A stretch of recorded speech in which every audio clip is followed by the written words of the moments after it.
Hey everyone!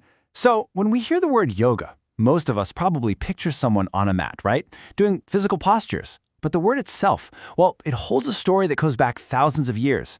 Today, we're going to peel back those layers and really get to the heart of what yoga truly means.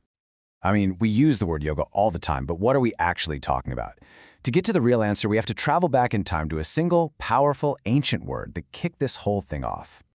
And here it is. The entire story really begins with this one Sanskrit root, yuj. It literally means to yoke, to join, or to harness. Just picture that for a second, yoking two powerful oxen to a cart. It's this incredible image of bringing opposing forces together, putting them under your control, and aiming them all toward one single purpose. Seriously, this one concept is the key that unlocks everything else. But here's where it gets really interesting. This one little root isn't just a single idea. Ancient thinkers saw its massive potential, and they actually interpreted yoga in three totally distinct but connected ways. And these three paths, they form the very foundation of what we now call yoga. Okay, so here they are. First up, use your yoga, which gives us yoga as union, the joining of your individual self with some kind of higher, bigger reality. Second, we've got yuj samadhal, which defines yoga as a state of deep concentration, or stillness, where your mind just gets quiet. And third, there's yuj samyamne, which is all about yoga as discipline, the control, the restraint of our senses. So, union, stillness, and discipline. Tattoo those three on your brain. Now, these three big ideas, union, stillness, discipline, they didn't just pop up out of nowhere. We can actually watch them bubble up and evolve through some of the most important texts in human history. Each one adds its own little flavor to the definition. So our little historical tour starts way back in the Vedas, where yuj meant, literally yoking animals. Then we jump to the Upanishads, and boom, we get our first real philosophical definition.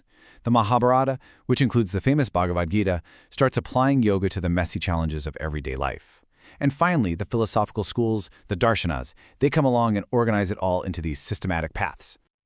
Check this out. This is from the Katha Upanishad, and it's thought to be one of the first times yoga was ever explicitly defined. And notice the key phrase here, the firm holding of the senses. That speaks directly to that idea of discipline, right? But the kicker is that last part. Yoga has emergence and decay. It's not some state you achieve once and you're done. No, it's something you have to constantly be vigilant about. All right, now let's jump over to the Bhagavad Gita, which gives us this just beautifully simple definition. Evenness of mind is called yoga. Think about that. How profound is that? It's about maintaining your balance, this state of samatvam, no matter what life throws at you, success, failure, good, bad, and this one idea, it brilliantly touches on both the stillness of a calm mind and the union of a self that isn't being tossed around by life's drama anymore. So from there, the philosophy starts to branch out. You've got these two major schools of thought that basically took these ideas and created two different roads to the same destination. For Patanjali, in his famous Yoga Sutras, the goal is nirodha, the complete stopping, the total stillness of all that chatter in your mind.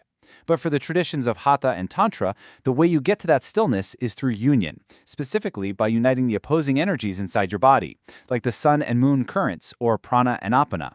So two different paths, but both are aiming for that same ultimate goal, a quiet mind. Okay, let's hit the fast forward button for a couple of thousand years. How in the world did these ancient concepts survive all the way into our modern world? Well, they live on through the teachings of the incredible masters who really brought yoga to the global stage in the 20th century.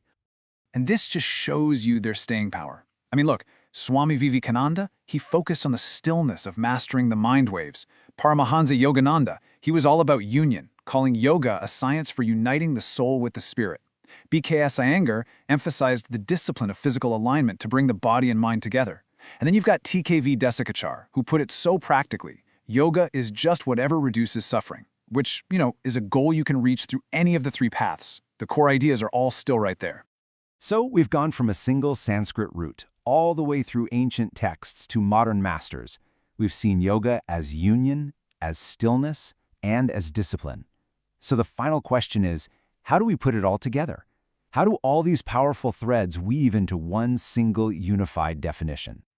After that whole journey, thousands of years of history, it all boils down to this, one simple, powerful number, Three ancient ideas: union, stillness, and discipline. And you know, the secret isn't about picking your favorite one. The real secret is realizing they aren't competing with each other at all. They're like different facets of a single brilliant diamond, and you just can't understand the whole thing without seeing how all three work together.